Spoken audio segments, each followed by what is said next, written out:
Bueno, y esta mañana temprano a las 9:30 invitaban desde la Defensoría del Pueblo una conferencia de prensa para presentar el área de educación dentro de la Defensoría del Pueblo, que estuvo haciendo un relevamiento por el cual arribó a este resultado, que el 75% de los niños, de las infancias, de los chicos y chicas relevados necesitaba o pensaba que era mejor la presencialidad en las escuelas. Un estudio al que vamos a tratar de acceder, a conversar un poco con los protagonistas de esta nueva área de educación en la Defensoría del Pueblo. Por eso nos reciben Ismael Rins, que es el defensor del pueblo, y también está Juan Pablo Casari, responsable del área de educación ahí en la Defensoría. Con ellos vamos a hablar. Así que adelante, Marce, los escuchamos. Muchísimas gracias, Pauli. Tal cual lo que decían, los datos son verdaderamente impactantes, ¿no? Y un poco hablar de eso y de lo que es la conformación del área de educación dentro de la Defensoría del Pueblo. Vamos a estar con Juan Pablo Casari. Bueno, Ismael, muchísimas gracias por recibirnos, por el tiempo, la deferencia. ¿Cómo nació primero esta idea, cómo se gestó del área de educación aquí en la Defensoría? Bueno, básicamente el derecho a la educación lo empezamos a gestar antes de la pandemia, ¿no? Venimos pensando en un área que pudiera promover la educación en derechos. Es un área que tiene su antecedente en la Institución Nacional de Derechos Humanos de Uruguay, un área de innovación dentro de lo que son las estructuras defensoriales, y creemos que también un área que aporta en esta promoción necesaria de la educación como un derecho, no solamente en el acceso, sino también en el goce y en el disfrute. No con una perspectiva simplemente en la educación, lo que es la educación formal, sino la de poder promocionar los derechos. La pandemia obviamente nos puso a trabajar en todo el esfuerzo vinculado a la problemática de lo urgente. Por eso en este momento, es decir, donde vamos a presentar un estudio hecho por el área que forma parte de una misma reestructuración de la Defensoría, ¿no? Nos parece importante como un punto de partida. Juan Pablo y el equipo han hecho un gran trabajo vinculado a poder detectar algunas situaciones que nos permiten ser el punto basal para dar inicio al trabajo de esta área que estamos presentando hoy. Bueno, y si bien es cierto, con un trabajo de campo que contó de 14 días, Juan Pablo, se pensó obviamente en todo este lapso de pandemia que fue un verdadero flagelo para toda la humanidad, no solamente el impacto que aquí pudiste recabar en la ciudad. Sí, efectivamente, como bien decís, la pandemia, bueno, ha hecho que por primera vez en la historia de la humanidad la mitad de la población se haya encontrado en situaciones como las que hemos atravesado fundamentalmente el año pasado. Allí hay una buena parte de la investigación que hemos llevado a cabo que tiene que ver precisamente con la educación en contextos de pandemia. Esto es fundamentalmente en el nivel medio, establecimientos públicos y privados de nuestra ciudad, una muestra que cuenta con alrededor de 320 casos, para hacer una descripción muy rápida desde el punto de vista técnico. Y hay otro bloque de preguntas que están relacionados con la educación en contextos de pospandemia o saliendo de estas circunstancias que nos atravesaron durante tanto tiempo, con datos muy interesantes. Por supuesto, la presencialidad aparece como elemento contundente en la necesidad de los jóvenes de este segmento educativo que recién mencionaba. Más del 75% elige la presencialidad como modalidad.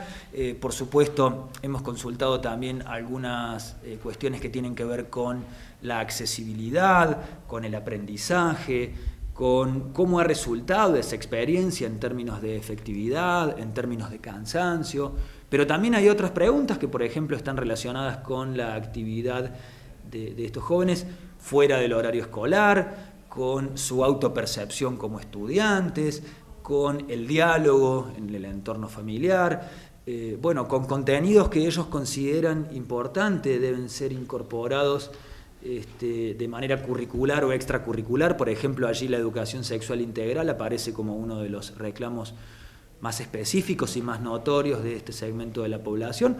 Por lo tanto, un informe que constituye un punto de partida muy interesante para este área que, como recién decía el defensor, hoy se está poniendo en marcha.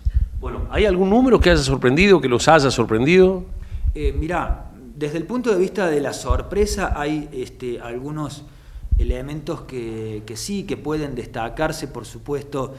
Bueno, el número, la cifra contundente en torno a la opción de la presencialidad como alternativa elegida, por supuesto esto es muy importante a destacar. Pero también hay datos que colateralmente han aparecido en relación a esto. Por ejemplo, cuando consultamos respecto de la ayuda necesitada, por ejemplo, para la conexión a las clases virtuales, allí aparecían 2 de cada 10 jóvenes requiriendo esa ayuda. También cuando consultamos respecto de la efectividad, casi el 40% consideró poco efectiva la educación virtual y medianamente efectivo casi el 30%, es decir, hay casi 7 de cada 10 jóvenes que consideran esta modalidad como una modalidad que lógicamente ha tenido algunas dificultades, no solo en el transcurso del aprendizaje, sino también luego de la comprensión y la incorporación de los contenidos del mismo. Hemos consultado también respecto de cuán estresante ha resultado la educación virtual en pandemia y sumamente estresante la consideró casi el 22%, en tanto que casi el 34%, el 33,4% más precisamente, la consideró bastante estresante. Hemos consultado por el ambiente, el hogar. De repente se constituyó en un espacio de trabajo y estudio para la inmensa mayoría. Bueno, estos jóvenes consideraron que el hogar muchas veces resultaba un ambiente poco apropiado, casi en un 20%, y relativamente apropiado, casi en un 30%. Es decir, la mitad de los hogares tenían cierta dificultad para desarrollar tareas, en este caso educativas, pero seguramente también laborales, a las que muchos de nosotros nos ha tocado atravesar, y esto lógicamente se ve reflejado en este estudio. Entre los aspectos más positivos que los jóvenes han señalado en torno a la modalidad virtual, haber pasado más tiempo en casa, haber aprovechado mejor el tiempo, son las opciones que seguramente aparecen como más representativas. Ambas suman más de la mitad de los encuestados, en tanto que los aspectos negativos, las dificultades en el aprendizaje, 36,6%, la imposibilidad de compartir con sus compañeros, el 21,1%. Son datos que nos parecían que reflejan y van en consonancia con aquella primera respuesta que mencionaba al principio respecto de la presencialidad como modalidad elegida.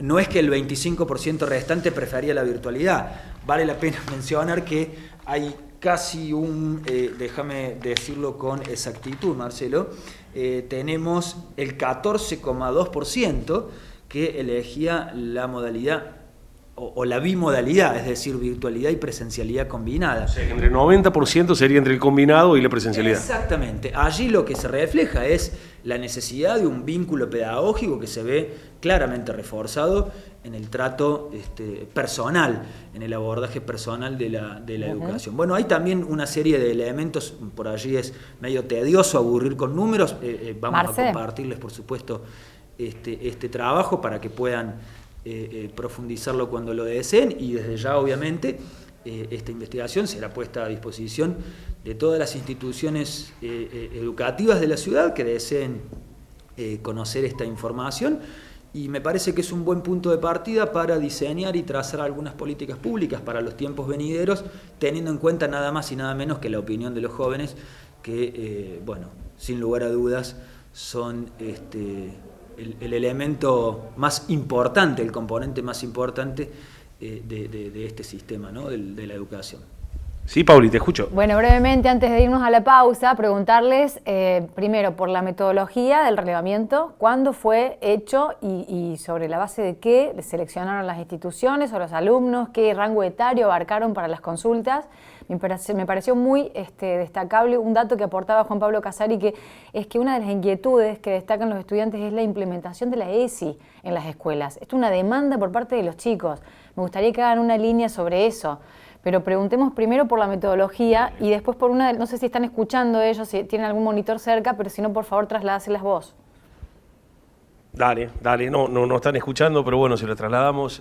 Bueno, la metodología, la franja etaria y también, digamos, lo de la ESI, que planteaban también como dato.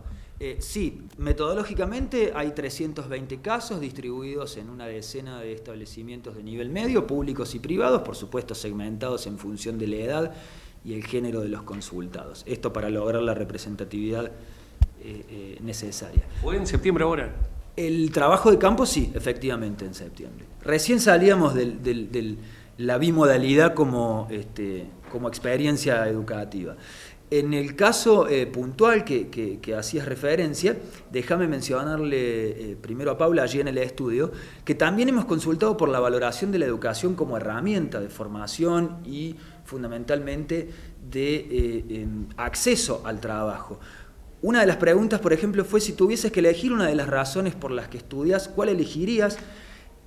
Para adquirir formación respondió el 27% y para conseguir trabajo en el futuro el 59,6%. Es decir, hay todavía una asociación directa entre estudio y trabajo, entre estudio e inserción profesional, y eso creo que es, por supuesto, fundamental en este sentido. Inmediatamente después preguntamos cuán importante era en la vida personal de los estudiantes la educación, y el 80,8% respondió que la educación era absolutamente importante en este contexto.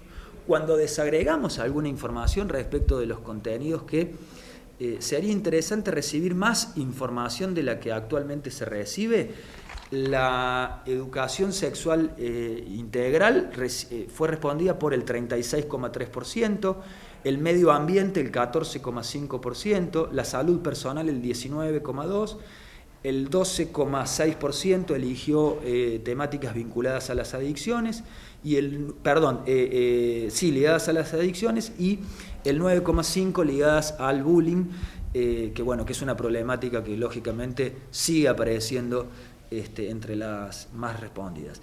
Respecto de la ESI puntualmente, consultamos cuán importante les resultaba la educación sexual integral, y el 65,9% la consideró sumamente importante, en tanto que el 27,1% la consideró algo importante. Es decir que más de 9 de cada 10 jóvenes consideran a la educación sexual integral como un contenido que necesariamente debe profundizarse en los entornos educativos. Uh-huh. Bueno, el agradecimiento a ambos. Seguramente van a haber más articulaciones públicas también y más informes dentro del área de educación, o ya tienen algún otro objetivo trazado. Sí, el objetivo está trazado en vincular, digamos, las distintas áreas de la Defensoría, porque este es un área que se ha concebido de manera transversal. No solamente, lo decía Juan Pablo recién a otros colegas de ustedes, no solamente, digamos, como un área de protección, sino también de promoción del derecho a la educación, y esto es, digamos, uno de los objetivos, utilizando distintas herramientas y trabajos que ya venimos llevando adelante en la Defensoría. Muchísimas gracias a ambos. Bueno, Pauli, Ismael Rins con Juan Pablo Casari, esta nueva área de educación que está dentro de la Defensoría del Pueblo de nuestra ciudad. Será seguramente parte de varias actividades, ¿no? De relevamientos que empezará a hacer el área de educación de la Defensoría. Muchas gracias por recibirnos a ambos. Gracias, Marce. Hasta luego. Abrazo. Bueno, desde la Defensoría entonces con esta nueva área en justamente la Defensoría del Pueblo, área educativa, con este relevamiento que queda a disposición. Si querés buscarlo, lo pasás a buscar directamente ahí por la Defensoría, abierto para consultar y utilizar.